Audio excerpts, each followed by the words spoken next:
Venez, entrez, c'est le jardin de mon père. Et là, c'est moi.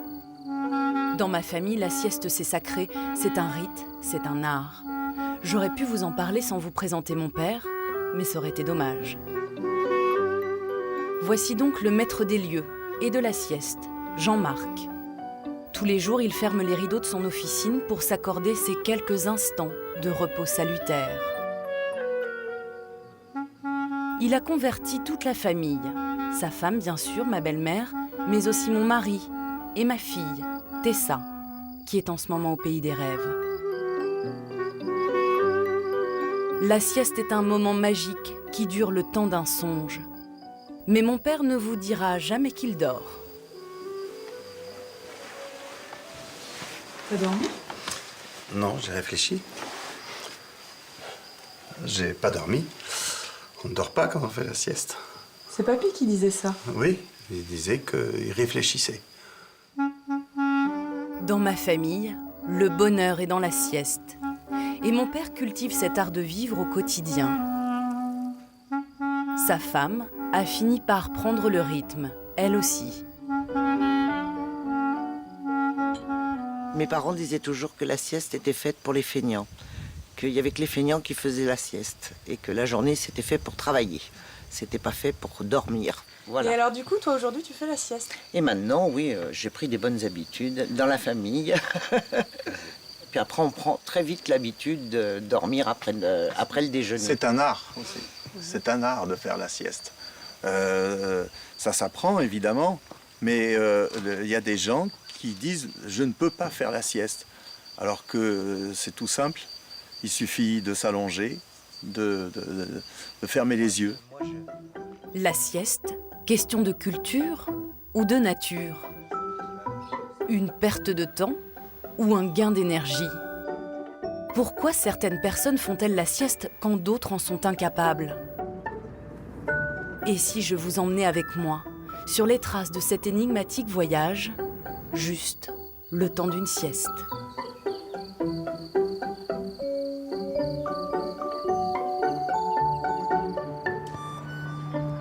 Ce sont les premières siestes sous le soleil parisien. Et une voix bien connue vient apporter une note poétique à ce repos dominical. La chanteuse Camélia Jordana. Elle donne cet après-midi un concert insolite dans les jardins de la cité universitaire, une sieste musicale.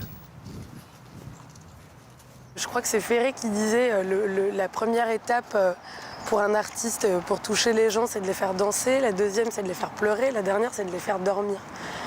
Et je trouve ça hyper beau. Et c'est vrai que moi, ce qui me touche énormément, enfin les artistes qui sont très très importants pour moi, je les écoute aussi en dormant, en vrai, quoi. Ils m'aident à m'endormir et ils accompagnent mon sommeil. Donc c'est vrai que je trouve l'idée très chouette de pouvoir accompagner les sommeils des gens. En plus, les siestes dominicales qui sont un peu les plus précieuses quand même. Voilà. Au pavillon du Cambodge, Camélia retrouve ses complices du jour. Ça va et toi? Il y a là le chanteur Albin de la Simone, Maëva, une violoncelliste, Bonjour Martellus. Seb Martel, le guitariste de M, JP Nataf, le leader des Innocents, et enfin Bastien Lallemand, l'homme orchestre de cette drôle de sieste acoustique. Il y a une idée de plaisir qu'on peut s'accorder envers et contre une société qui nous accapare beaucoup. Donc c'est un moment de break, c'est un moment de hors-champ, un moment d'arrière-monde qu'on s'accorde. Ouais, c'est comme ça que je le goûte. Pensez à bien éteindre votre portable, s'il vous plaît. Voilà. Cela fait 2 ans que Bastien Lallemand organise ses concerts insolites. Ce ne sont jamais les mêmes artistes, mais c'est toujours la même bande et le même rituel. La sieste affiche complet. Une centaine de curieux venus vivre cette expérience les yeux fermés et les oreilles grandes ouvertes. Bonjour à tous, bienvenue à cette sieste acoustique. La seule règle pour vous, ça sera de ne pas applaudir entre les morceaux pour ne pas réveiller votre voisin qui dort tranquillement. On vous encourage, ceux qui le souhaitent, ceux qui ne peuvent pas faire autrement, à ronfler sans vous préoccuper de ça.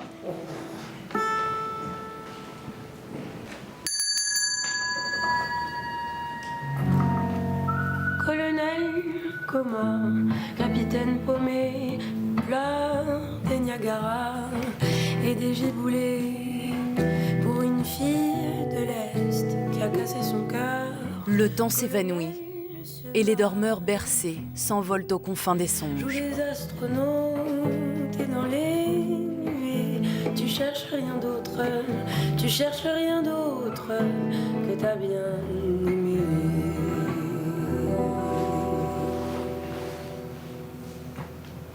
L'instant a duré 1 heure.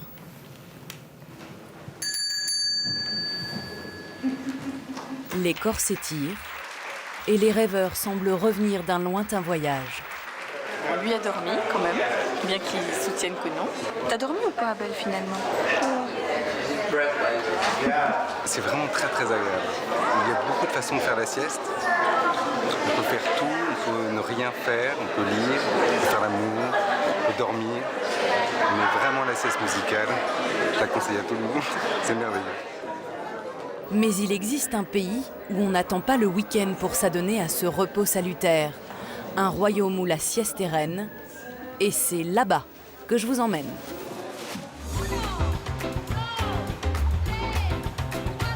Je vous avais dit qu'on allait voyager. J'ai posé mon hamac en Catalogne. 300 jours de soleil par an. C'est là que la sieste prend sa source. Le mot vient de la siesta en espagnol, qui signifie la 6e heure après le réveil. Barcelone est la capitale de la Catalogne, la 2e ville du pays, le poumon économique de l'Espagne. Mais à la pause déjeuner, le royaume s'endort.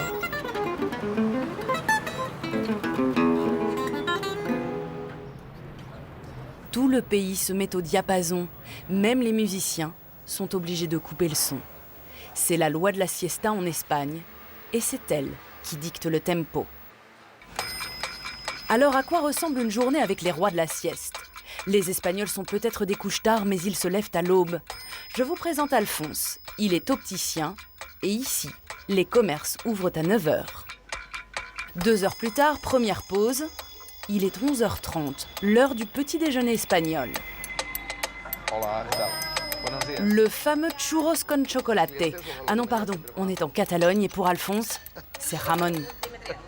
Retour à la boutique, mais pas pour très longtemps. 14h30, tous les commerces ferment. Alphonse va déjeuner. C'est le début d'une très longue pause qui va durer 3 heures.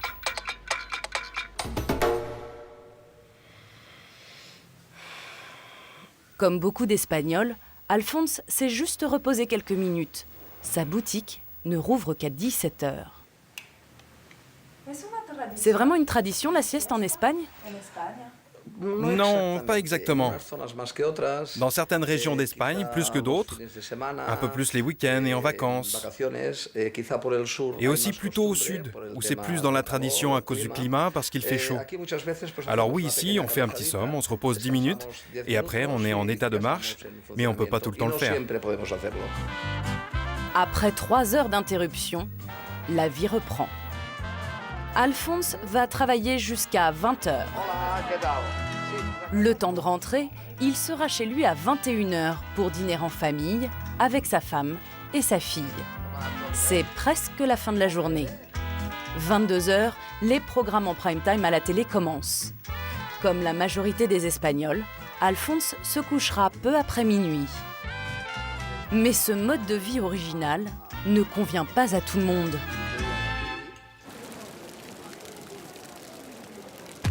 Il y a un homme en Catalogne qui veut remettre les pendules à l'heure. Fabián Mohedano milite au sein de l'association pour le changement d'horaire. Il se bat depuis 15 ans pour rationaliser cette interminable journée. Au royaume de la sieste, les Espagnols vivent selon lui en jet lag permanent. Pour nous le prouver, il s'est invité dans la journée d'Alphonse. Refaisons le film avec lui. Les Espagnols se lèvent tôt, mais pour Fabián, ils font ensuite beaucoup trop de pauses. Et si Alphonse prend encore le temps de se reposer, la sieste est devenue un mythe. Au XXIe siècle, les Espagnols ne sont plus que 16% à la faire quotidiennement. C'est bien de dormir 15 ou 20 minutes, comme est en train de le faire Alphonse. Le problème n'est pas là. Le problème, c'est que ça paralyse pendant 3 heures toute l'activité commerciale et productive dans tout le pays. Par exemple, si vous voulez contacter quelqu'un ici à 13, 14 ou 15 heures, c'est impossible parce qu'il n'y a personne à cette heure-là. Il faut attendre 17 heures. Et ça isole de manière radicale l'Espagne du reste de l'Europe. Une aberration dans un pays en crise. Et ce n'est pas la seule selon Fabian. Les Espagnols travaillent plus, mais ils sont parmi les moins productifs d'Europe. Ils travaillent tard, mais ils dorment moins. Pour Fabian, ce rythme espagnol est totalement à proscrire. Les conséquences sont désastreuses. Le fait que les parents finissent tard fait qu'ils n'ont pas le temps de s'occuper des enfants. Ça a une répercussion directe sur l'échec scolaire. Mais ce rythme est aussi très mauvais pour la santé. Les Espagnols dorment 1 heure ou 2 heures de moins que dans les autres pays européens, et dormir juste après le dîner avec le ventre plein a aussi de graves conséquences. On constate des problèmes de poids, d'apnée du sommeil ou d'insomnie. Fabian a fini par convaincre le gouvernement catalan. Il a rendez-vous avec un des porte-paroles. Dès l'année prochaine, la région pourrait être la première en Espagne à changer ses horaires et expérimenter une journée sans sieste. La réforme des horaires a beaucoup d'effets positifs, économiques, sociaux, culturels et personnels. Cette réforme aurait dû être faite depuis longtemps, sans même tenir compte de la crise. La région voudrait bien être la première à mettre en place cette réforme. Mais la Catalogne, malgré ses velléités d'indépendance, reste sous la coupe de Madrid. Et entre les 2 régions ennemies, c'est le dialogue de sourds. Alors en attendant, les Espagnols vont pouvoir continuer à faire la sieste sur leurs 2 oreilles. Ça vous intrigue ce que j'ai sur la tête ? Je vous présente l'Ostrich Pillow, littéralement l'oreiller autruche, un nouveau venu sur le marché de la sieste espagnole. Son fondateur Ali a levé 80 000 € sur un site de crowdfunding pour développer ce projet. C'est l'American Dream, version espagnole. Nous avons l'oreiller autruche, ça c'est l'original. C'est celui qui couvre complètement la tête. Et puis on a l'oreiller en version light, alors celui-là il est plus pour les voyages. Il est réversible et très flexible. Et puis enfin, on a le mini, celui pour les mains. Vous pouvez l'utiliser soit comme ça, ou encore comme ça. Et comment vous avez eu cette idée ? On aime bien imaginer et trouver de nouvelles solutions pour dormir. Combien de fois vous êtes-vous dit « Oh mon Dieu, je voudrais vraiment faire une petite sieste ». Et là, vous pouvez vous dire pourquoi pas. J'ai un petit oreiller juste là qui serait parfait pour m'endormir juste 5 minutes. Ces jeunes designers ont beaucoup d'imagination. L'idée paraît folle, mais l'affaire est sérieuse. En 50 ans, nous avons perdu 1h30 de sommeil. Ce kit de sieste permet de récupérer n'importe où, dans les transports ou au bureau. Plus qu'un gadget, le concept se veut révolutionnaire. L'idée peut paraître loufoque, mais imaginez il y a quelques siècles, quand les gens se sont mis à marcher dans la rue avec des lunettes. Les gens ont dû se dire « mais qu'est-ce qu'ils ont sur la tête ?» Alors qu'aujourd'hui, c'est tout à fait normal. On a réalisé plein d'études et on n'a pas trouvé une seule personne qui ne dorme pas. Nous passons un tiers de notre vie à dormir. On a bien l'industrie des vêtements, l'industrie alimentaire, qui sont des marchés énormes. On s'habille tous, on mange tous, mais qu'est-ce qu'on a pour dormir ? Mais en France, la sieste reste taboue. Surtout au travail. Vous vous imaginez, vous, arriver au bureau avec votre oreiller ? Piquer un somme, ce n'est pas vraiment dans la culture d'entreprise. Ah si, en réunion peut-être. 1/3 des cadres français déclarent s'être déjà endormis à cette occasion. Mais vous vous voyez allongé au milieu de vos collègues ? Et pourtant, il existe bien une entreprise en France où la sieste se pratique sans complexe, chez Novius, dans la banlieue lyonnaise.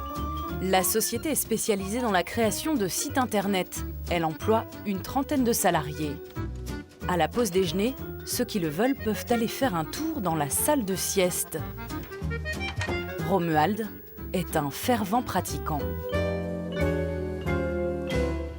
Autour de vous, comment réagissent les gens quand vous leur dites que vous faites la sieste au travail ?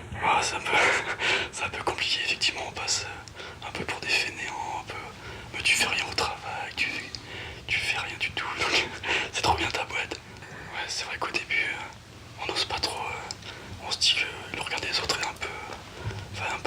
tension au final.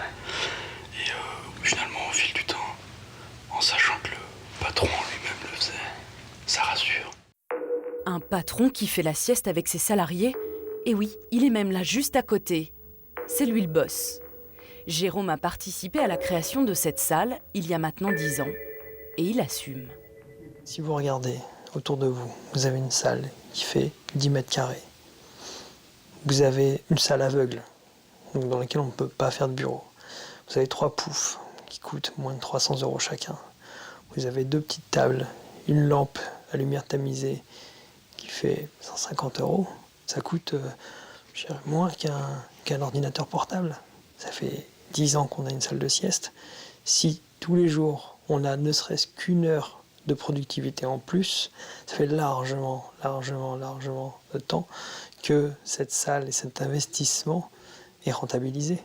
La sieste serait donc rentable. Ah oui, c'est super bien reposé, merci. Et ici, elle est fortement recommandée. Les salariés font la sieste sur leur temps libre à midi.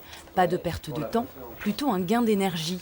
Romuald reprend après cette coupure, plus productif que jamais. Je pense que la sieste c'est plutôt bénéfique, c'est pour ça qu'ils nous laissent faire une petite sieste de 20 minutes, voilà, 20 minutes, une demi-heure. Vous êtes plus rentable? Ah bah carrément. Je crois que je le redemande, mais normalement oui.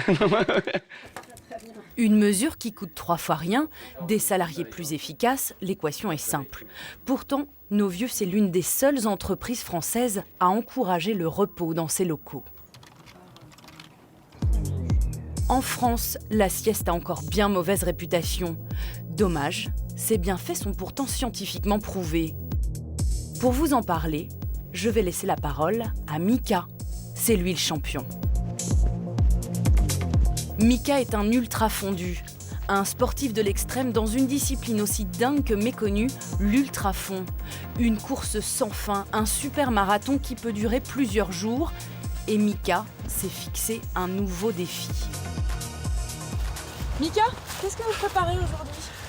En fait, je suis en train de m'entraîner pour préparer une des courses les plus dures au monde, qui est la Race Cross America, qui consiste à traverser les États-Unis d'ouest en est, en non-stop, voilà, à vélo. Donc, grosse gestion de l'effort, quoi. Et donc, sieste obligatoire, micro-sommeil, pour être le plus performant possible, pour finir, en tout cas. Cette course américaine est l'équivalent du Tour de France, sans aucune nuit de sommeil. La sieste, c'est sa diététique, son pot belge à lui.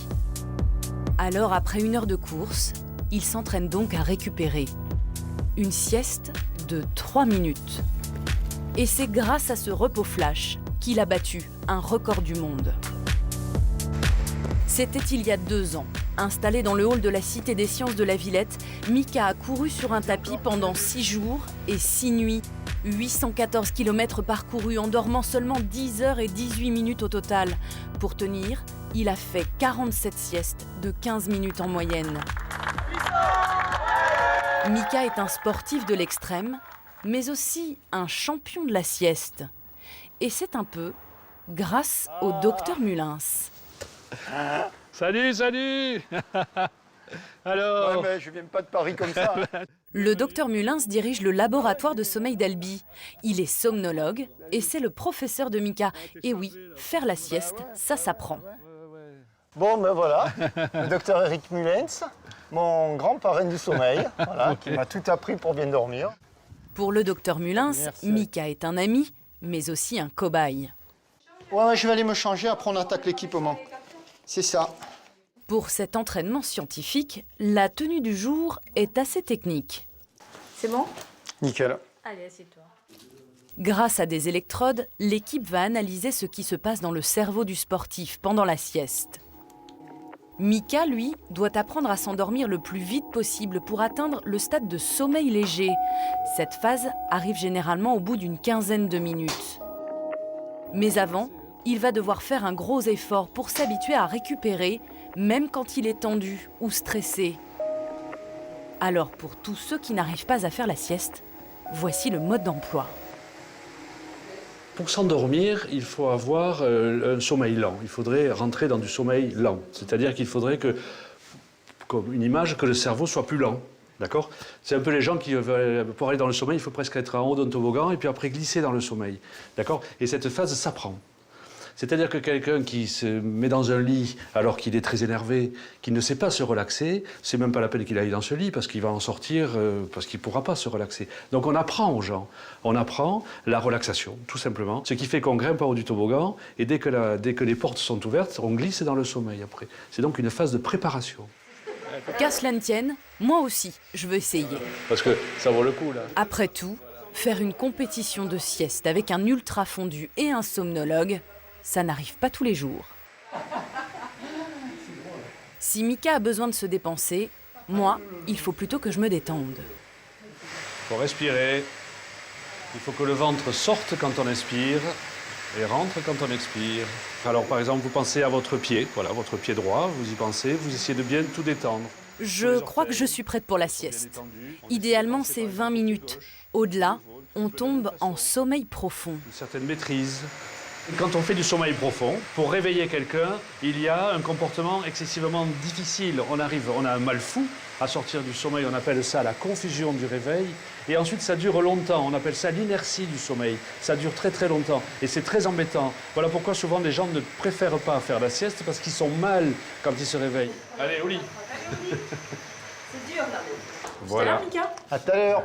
Bonne nuit. Au revoir. Le moment est venu de me confronter au champion de la sieste. Allongée dans l'obscurité, je me sens surtout observée. Impossible de me détendre, c'est bien agité. Chez mon voisin de chambre, en revanche, sur les écrans, c'est calme plat. Non seulement Mika a réussi à atteindre le sommeil lent en quelques instants, mais il a fait une micro-sieste d'1 minute. Alors? Ah ben ça fait du bien, hein? Ouais. Voilà. 30 secondes, minutes, je suis frais comme un gardon, quoi. Oui, c'est fou, quoi. Bah, ouais. Moi, j'ai senti que je partais, quelquefois, mais je me sens mieux. Oui, c'est vrai, voilà. mais chaque fois les paupières se sont mises parce que vous deviez réfléchir au travail, quoi. Hein. Mais c'est ça, c'est que dans le cadre du travail, c'est quand même compliqué de faire la sieste. Alors, justement... Justement, savez-vous qui sont les champions du monde de la sieste au travail? Je vous emmène dans un pays inattendu, bien loin de chez nous. Un pays de fainéants? Vous n'y êtes pas du tout. Nous sommes au cœur de la première puissance économique mondiale, la Chine.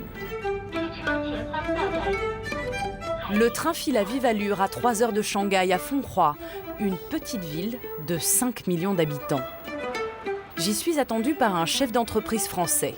Il est à la tête de cette usine de 300 salariés, fabricant de câbles audio et enceintes Bluetooth vendus dans le monde entier. Alexis a repris l'affaire il y a maintenant 9 ans. Ça appartenait à mon beau-père et il nous a demandé à mon épouse et moi qui étions à l'époque aux États-Unis de revenir en Chine pour commencer à reprendre l'usine. Lui était chinois? Lui est chinois et mon épouse bien sûr chinoise. En reprenant le flambeau, ce Chinois d'adoption s'est donc plié aux règles locales. 8 heures de travail par jour, 6 jours sur 7. L'usine affiche un chiffre d'affaires annuel de 20 millions d'euros. Et il y a une coutume chinoise que le jeune patron a bien dû accepter, une pratique aussi méconnue que répandue. À l'heure du déjeuner, les salariés avalent leur repas en quelques minutes pour revenir immédiatement sur leur poste de travail.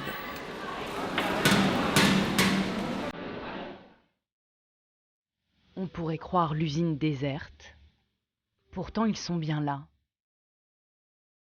Voici la face cachée de la Chine.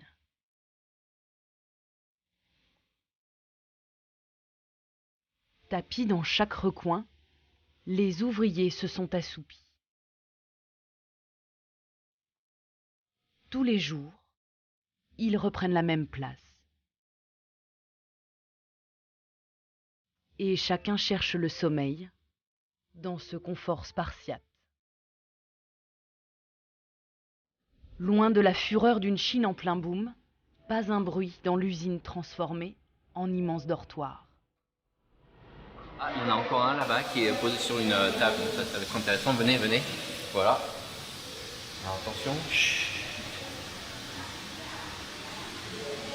Donc là, il y en a un là qui est en train de faire une sieste. Comment vous avez réagi au début d'un patron français qui arrive dans une usine où tout le monde dort? Moi j'ai trouvé ça, c'était mon premier boulot déjà, donc il y avait une surprise. Et puis je me suis vite fait habituer à ça parce que c'était normal pour tout le monde qui sont autour de moi. Je suis le seul étranger dans l'usine, donc c'était normal pour moi d'accepter ce qui se passe dans la coutume en Chine. Donc vous avez accepté ça, vous êtes devenu un patron chinois. Est-ce que vous faites la sieste? Non, malheureusement pas. Le temps s'arrête, et pas seulement pour les ouvriers. Même dans les bureaux, à l'heure de la sieste, tout se met en pause. Les écrans, comme les cadres. Au service commercial, le superviseur a les yeux fermés et l'employé Meng se repose, les bras croisés. On ne peut pas vraiment dormir au travail. Mais on se repose pour être plus en forme. C'est du sommeil léger. Ce n'est pas un sommeil profond. La sirène sonne la fin de la sieste. Après 30 minutes de repos, les salariés se remettent à leurs tâches. Surprenant paradoxe, la sieste est une tradition dans ce pays qui affiche des records de croissance, et il en est ainsi dans toutes les usines chinoises. Le pays prospère sur les terres ancestrales du taoïsme. Lao Tse le professait déjà il y a 2500 ans. Le repos est le maître du mouvement. L'alliance du yin, le sommeil, et du yang, l'activité. Mao a même inscrit le droit au repos dans la Constitution. Alors à l'heure de la sieste, le géant chinois s'assoupit. Au détour d'un carrefour, comme sur les étals de marché. Et il y a un endroit que les Chinois adorent. Le temple de la sieste. À Shanghai, cette grande enseigne suédoise numéro 1 mondiale de l'ameublement s'est implantée en plein centre-ville. Et les Chinois s'y sentent comme chez eux. Ils y boivent le thé en regardant les programmes télé, ils y changent les couches ou ils en profitent pour envoyer quelques SMS. Et dans cette maison géante, l'activité favorite, c'est piquer un somme. Le rayon star, c'est la literie, dont les couettes roulées en boule ne correspondent plus vraiment aux images des catalogues. Les fauteuils et les canapés connaissent eux aussi un franc succès. Je suis venue voir le canapé qui me plaît et je veux le tester. Je fais une sieste de quelques minutes pour voir. C'est mieux pour choisir celui que je préfère. Une pratique qui n'amuse pas du tout la direction. D'ailleurs, elle n'a pas souhaité s'exprimer sur ce sujet. Elle aurait bien voulu interdire à ses clients de dormir, mais on ne change pas comme ça les habitudes. Entre le numéro 1 suédois et le géant chinois, c'est le choc des cultures. Alors pour conquérir ce marché, l'enseigne préfère, elle aussi, fermer les yeux.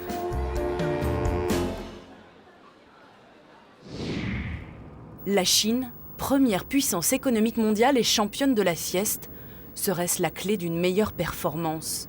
À l'opposé du globe, l'idée inspire un autre géant. Atterrissage au pays de l'oncle Sam. La nuit vient de tomber sur New York, la ville qui ne dort jamais. Et il suffit de lever la tête pour découvrir ces images magiques de géants assoupis, projetés en format building. Une ode au calme des dormeurs, dans l'énergie débordante de la grosse pomme. Comme une publicité pour un produit gratuit, la sieste. Au pays du Yes Weekend, c'est même le nouveau produit miracle.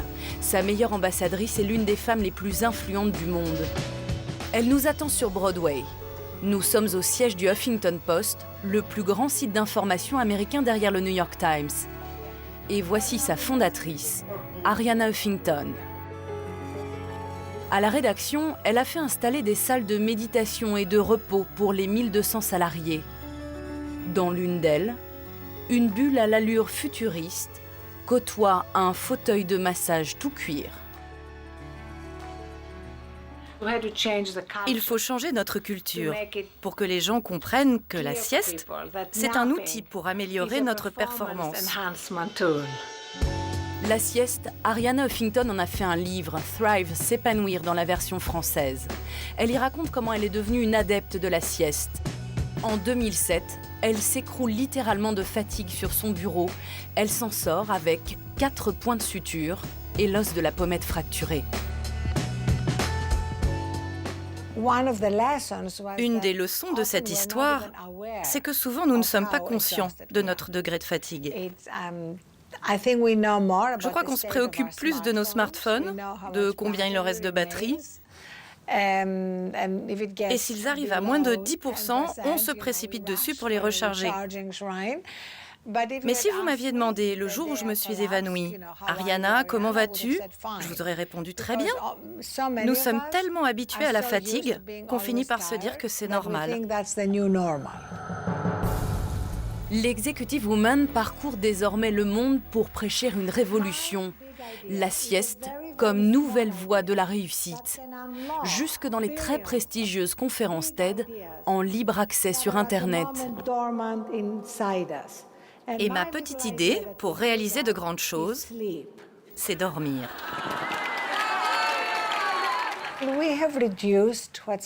On a réduit l'idée du succès à 2 critères, l'argent et le pouvoir. Et ce que je propose dans mon livre est de considérer un 3e critère, disons le 3e pied du tabouret. Ça commence par notre bien-être. Et le bien-être, c'est la sieste et le sommeil. Et je trouve que les gens sont plus efficaces quand ils sont rechargés. Bien sûr, on a tous des responsabilités, des rendez-vous, des réunions, mais on y arrive très bien si on fait attention à se reposer et à changer notre façon de vivre. La sieste s'invite au cœur du rêve américain.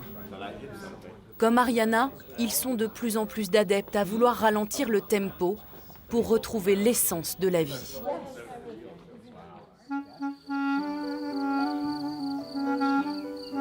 Alors, puisque tout le monde a l'air de faire la sieste, si comme moi, vous suiviez le mouvement planétaire, en vous accordant de temps en temps ces quelques instants de voyage salutaire.